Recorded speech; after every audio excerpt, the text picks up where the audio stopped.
paciente, chegou o paciente, definiu o que é que ele tem, estratificou o risco desse paciente, solicitou os exames. Agora vamos pensar, o que mais esse paciente pode ter? A primeira hipótese é DPOC exacerbado. Por quê? Porque o paciente tem mais de 70 maços anos, o paciente está sibilando, o paciente fuma, né? O paciente tem outros achados aí que tem um achado do raio-x que sugere, mas ele pode ter outras coisas. Então, vamos lá, vamos pensar aqui em diagnósticos diferenciais para esse paciente com DPOC.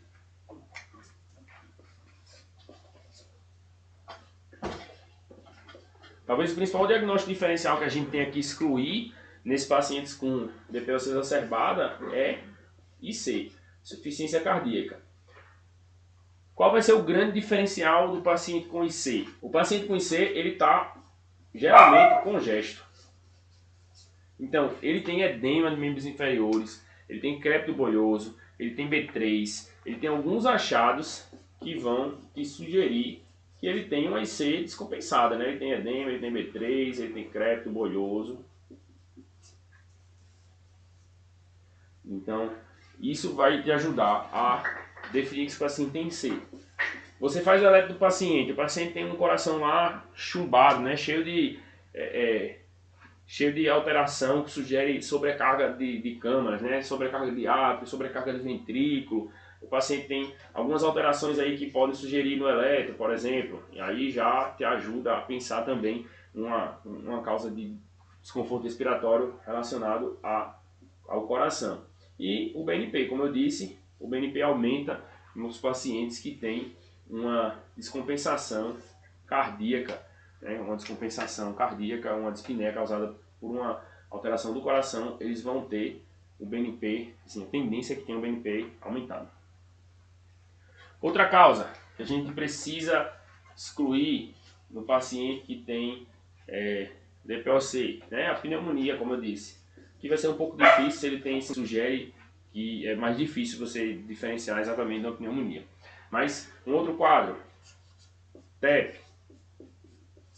O paciente com TEP, é interessante a gente ficar ligado aqui numa coisa, ele tende a fazer uma alcalose respiratória.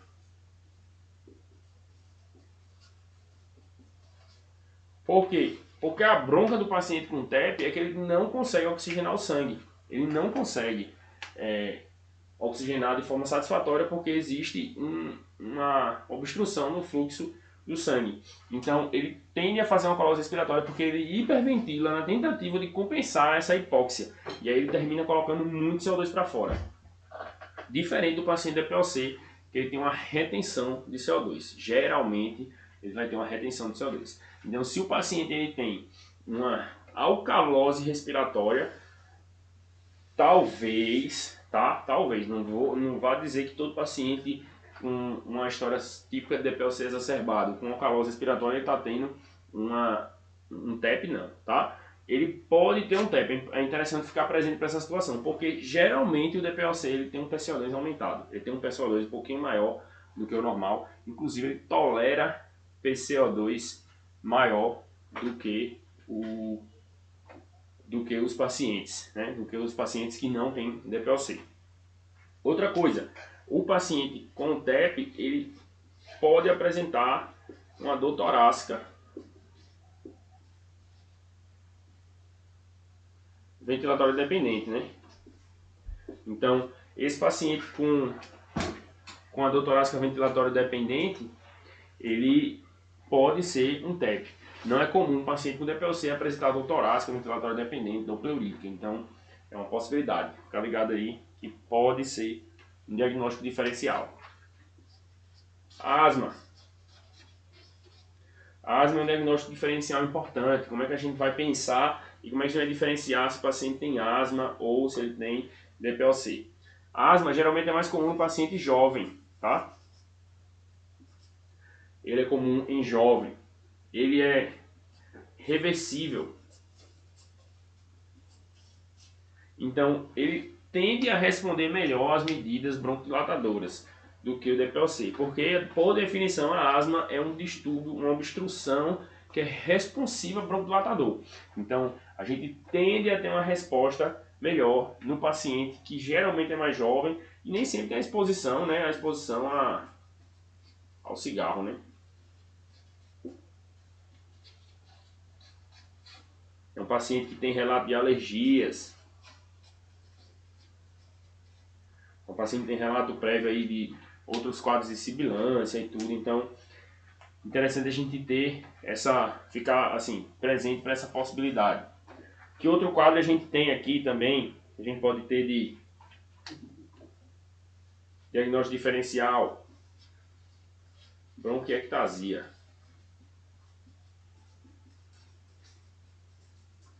O paciente com bronquiectasia, ele geralmente, ele tem um escarro mais purulento. Ele tem um escarro mais purulento do que o paciente DPOC. Comumente, ele tem um escarro purulento. No dia a dia dele, o escarro dele é mais grosso.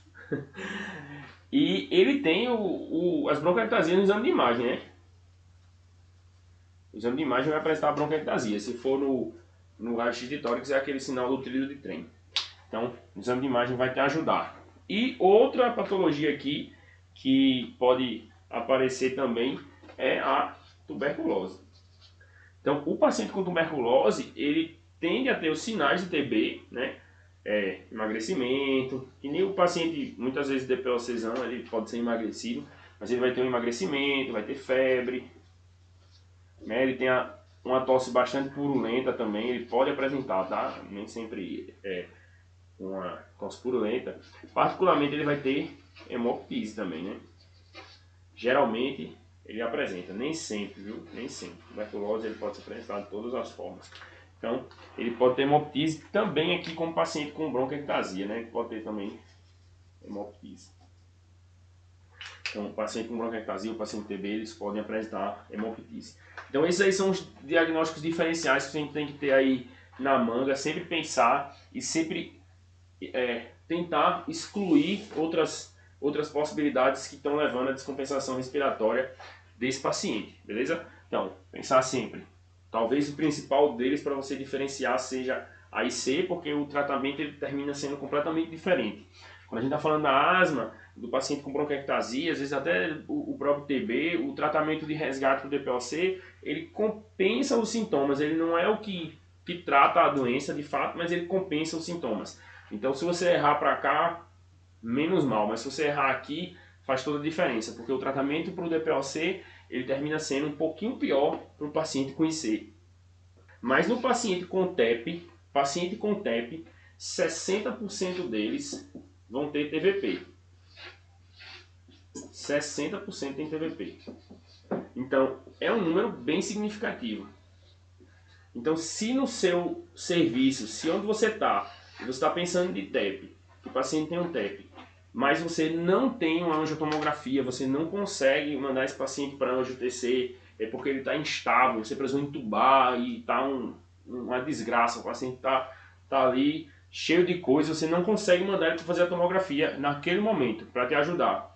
E você tem um ultrassom disponível, ou se você sabe fazer, eu particularmente não sei, mas tem um ultrassonografista que pode ir lá no leito do paciente fazer o ultrassom. Se você encontrar uma TVP, pode começar a tratar e pode considerar bem forte esse diagnóstico de TEP. Tá? Então, se o paciente tem sintomas clínicos e apresenta uma TVP, muito provavelmente ele vai ter um TEP, porque 60% dos pacientes com TEP têm TVP. Se ele tem TVP, significa que ele tem TEP? Não. Então, se ele não tem nenhuma queixa respiratória e por algum acaso você achou uma TVP nele, e você quer pesquisar TEP, assim, não é muita recomendação, porque ele não tem sintoma clínico. Então, a clínica é soberana, né? Então, o exame ele é complementar. Ele precisa de uma avaliação e da definição dos dados clínicos, dos achados clínicos que você tem, para você poder definir esse diagnóstico melhor. Falei aqui dos diagnósticos diferenciais que a gente tem que excluir no paciente com o DPOC. Então, eu já excluí tudo isso aqui. Soletei o eletro. Aqui, uma coisa interessante do eletro também. Vou falar aqui do eletro. O paciente com DPOC, o eletro dele pode ter algumas alterações que vão te ajudar aí a definir que esse paciente tem DPOC, né? Definir assim, né? Deixar mais perto do diagnóstico, porque o diagnóstico é espirométrico, beleza? Então, o paciente tem uma PEI pulmonar, o paciente ele pode ter taquicardia atrial multifocal. Isso aqui é muito comum no paciente que faz hipoxemia. Não é tão comum da gente ver, mas é um paciente que tem hipóxia, ele pode fazer taquicardia atrial multifocal, que são vários focos atriais que disparam sem ser sinusal. Então o paciente tem um ritmo que ele pode até ser regular, mas ele não é sinusal, porque ele tem P's diferentes no eletro. Então, e a P pulmonar é aquela P que ela tem um aumento do átrio direito, né? Por causa de um aumento das pressões aí do ventrículo direito, por causa da ejeção contra uma vasculatura pulmonar mais rígida, né? Por causa da hipertensão pulmonar, e aí ele tem aumento do átrio direito, vai ter os achados lá sugestivos de aumento de átrio direito.